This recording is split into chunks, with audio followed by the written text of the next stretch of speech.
اعوذ باللہ من الشیطان الرجیم بسم اللہ الرحمن الرحیم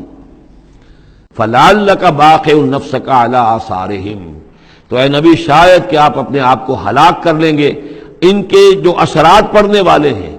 عیسائیت کے اس غلط عقیدے کے جو نتائج برآمد ہوئے ہیں، جب یہ نتائج ظاہر ہوں گے تو وہ اتنے سنگین ہوں گے، فلعلک باخع نفسک، کہ ان کے احساس سے اور ان کے ادراک سے شاید کہ آپ اپنے صدمے سے اپنے آپ کو ہلاک کر لیں۔ ان لم یؤمنوا بہذا الحدیث اسفا، اگر یہ لوگ اس حدیث پر، اس قرآن پر، یہ بات جو بتائی جا رہی اس پر ایمان نہ لائے، اس پر ایمان نہ لائے، اپنے اس غلط عقیدے پر قائم رہے، اس غلط مذہب کو انہوں نے برقرار رکھا، تو اس کا جو رد عمل ہوگا نوع انسانی پر، اور اس سے تاریخ انسانی اور انسانی ثقافت جس غلط رخ پر پڑے گی، جو دجالیت کا فتنہ اسے جنم لے گا، ان تمام چیزوں کے اثرات سے شاید آپ کو اتنا صدمہ ہو کہ فلعلک باخع نفسک علی آثارہم ان لم یؤمنوا بہذا الحدیث اسفا انا جعلنا ما علی الارض زینۃ لہا، ہم نے زمین کے اوپر جو کچھ ہے اسے اس کا گہنا بنا دیا ہے، بناؤ سنگھار بنا دیا ہے، زینت بنا دیا ہے۔ یہ آپ نوٹ کر لیجئے، لفظ زینت اور زمین میں اس کی زیبائش اور آرائش، یہ اس سورہ مبارکہ کا عمود ہے، یعنی اس کو اتنا کھبا دیا ہے نگاہوں میں اللہ نے کہ آخرت سے خود بخود انسان غافل ہو جاتا ہے۔ یہ پردہ پڑ گیا ہے، چمک دمک ہے، یہ کاریں ہیں، یہ بلڈنگیں ہیں، یہ کوٹھیاں ہیں، یہ عالیشان عمارتیں ہیں، یہ کیا کچھ اس کی جو یوں سمجھیے پومپ اینڈ شو جو ہے اس وقت دنیا کا، اور ظاہر بات ہے امریکہ میں جا کر دیکھیے تو جو کچھ یہاں دیکھ رہے ہیں اس سے 10 گنا 100 گنا 1000 گنا آپ کو نظر آئے گا، عقلیں دنگ ہو جاتی ہیں۔ نتیجہ کیا نکلتا ہے کہ انسان یہ سمجھتا ہے کہ اصل شے یہی مادہ ہی ہے، اصل ہدایت پہ یہی لوگ ہیں، یہی لوگ ہیں صحیح معنی میں کہ جنہوں نے واقعتاً علم حاصل کیا ہے، لہذا ان کی غلط تہذیب، ان کا غلط تمدن، ان کے تمام غلط ثقافت کے معاملات کے بھی ہم اسی طریقے سے پیروی کر رہے ہیں۔ یہ سارا مسئلہ جو ہے وہ اس لیے ہے کہ یہ چمک دمک دنیا کی زیبائش اور آرائش، اس سے ہم متاثر ہیں۔ انا جعلنا ما علی الارض زینۃ اللہ، جو کچھ زمین کے اوپر ہے اسے ہم نے اس کے لیے بناؤ سنگھار بنا دیا، لنبلوہم، تاکہ ہم آزمائیں ان کو، ایہم احسن عملا، کون ہے ان میں سے اچھے عمل کرنے والا۔ یعنی اب یوں دیکھیے وہ شعر جو ایک ہے، اگرچہ ذرا تھوڑا سا شان باری تعالیٰ کے اعتبار سے تو شاید اتنا مناسب نہ ہو، لیکن یہ کہ مفہوم کو ادا کرتا ہے کہ رخ روشن کے آگے شمع رکھ کر وہ یہ کہتے ہیں ادھر آتا ہے دیکھیں یا ادھر پروانہ جاتا ہے۔ ایک طرف ذات باری تعالیٰ ہے اور ایک طرف یہ دنیا ہے، اس کی چمک دمک ہے۔ اب یہ پروانہ جو ہے یہ انسان، اس کا امتحان ہے،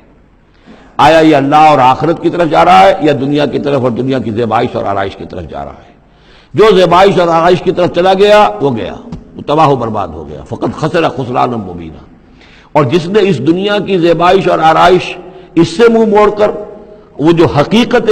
جو اصل حسن ازلی ہے اللہ تعالیٰ کا، اور اس کا جو جلال اور کمال ہے، اور جو آخرت کی نعمتیں ہیں ان کو اختیار کر لیا، وہ کامیاب ہو گیا۔ تو امتحان اتنا ہی ہے کہ رخ روشن کے آگے شمع رکھ کر وہ یہ کہتے ہیں ادھر جاتا ہے دیکھیں یا ادھر پروانہ آتا ہے۔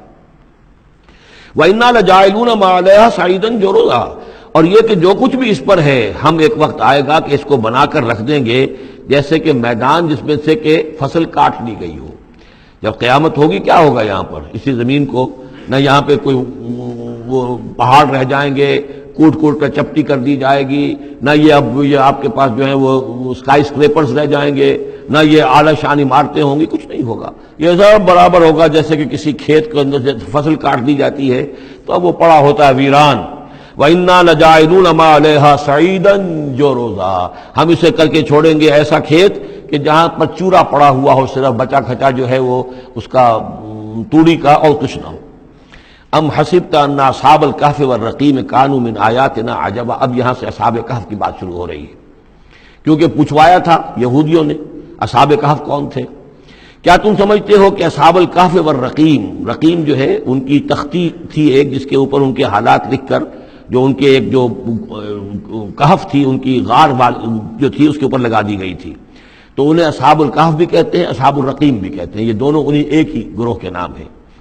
کیا وہ تمہارے خیال میں ہماری بڑی عجیب آیات میں سے تھا؟ یعنی واقعتاً بات تو غیر معمولی تھی، لیکن حقیقت میں ہمارے ہاں تو ہماری تخلیق میں، ہماری صنائی میں اس سے ہزاروں گنا زیادد عجیب باتیں ہوتی ہیں۔ ہمارے لیے تو وہ کوئی شے ہے ہی نہیں کسی بھی درجے میں، تم سمجھتے ہو کہ شاید وہ بہت بڑی بات ہے۔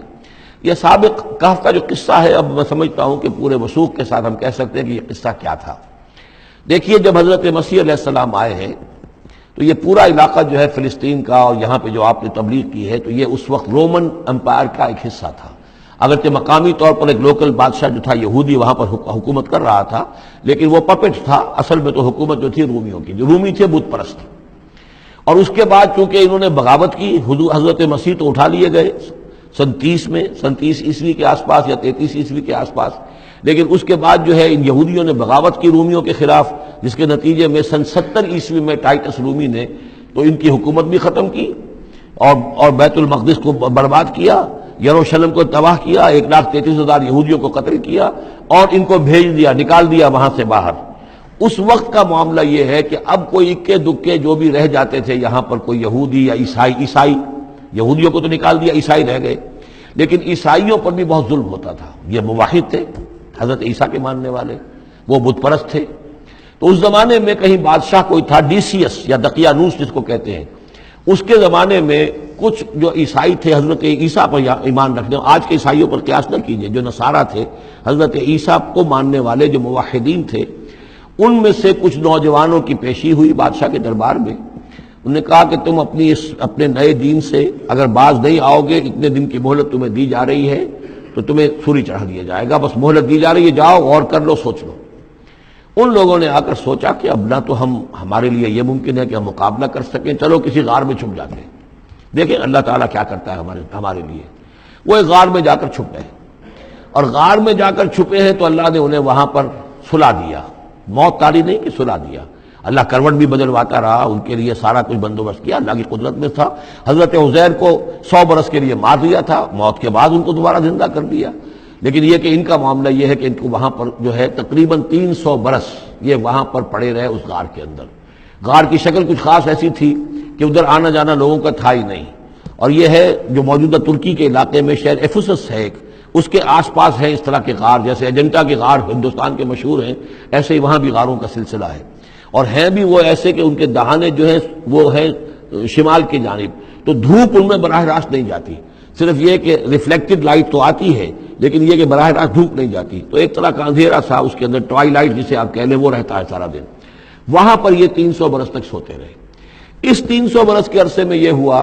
کہ رومن امپائر جو ہے اس نے خود عیسائیت اختیار کر لی. 300 عیسوی کے اندر کانسٹنٹائن جو تھا ایمپرر، وہ عیسائی ہو گیا. اب پوری امپائر جو عیسائی ہو گئی. اب اس کے زمانے میں اس کے بعد تھیوڈوسیس ہے ایک، 446 عیسوی میں یہ تھا، اس کے زمانے میں اللہ تعالیٰ نے ان لوگوں کو جگایا 300 برس کے بعد. اب یہ سمجھ رہے ہیں کہ وہی زمانہ ہے، وہی کفار کی حکومت ہے، وہی مشرکین ہیں. اب انہوں نے ڈرتے ڈرتے اپنے کسی ایک آدمی سے کہا بھائی جاؤ یہ لے کے سکہ لے کر جاؤ، چاندی کا، اور کچھ نہ کچھ کھانے پینے کے لیے لے کر آؤ، دیکھنا لیکن اس طرح ہو کہ ہمارا پتہ نہ چل جائے کہ ہم یہاں چھپے ہوئے ہیں. وہاں جو گئے انہوں نے وہ سکہ پیش کیا، کہ یہ سکہ تمہارے پاس کہاں سے آیا؟ یہ تو بہت پرانا سکہ ہے، تو 400 سال پرانا، 300 سال پرانا سکہ کہاں سے لے آئے تمہیں کوئی خزانہ ملا ہے؟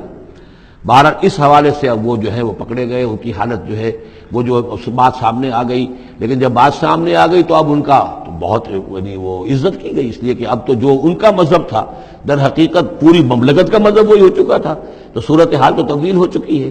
پھر یہ کہ اس کے بعد تفصیل معلوم نہیں ہے کہ غالباً وہ جا کر اپنی اسی غار میں وہ سو گئے ہیں، یا دوبارہ اللہ نے ان پر وہیں پر موت طاری کر دی ہے، اس کا دروازہ بند کر کے اور اس پر ایک تختی لگا دی گئی ہے. یہ اصحاب کہف ہے. گبن کی جو ہے decline and fall of Roman empire, اس میں بھی یہ 7 سلیپرز، 7 سونے والے، ان کی کہانی موجود ہے.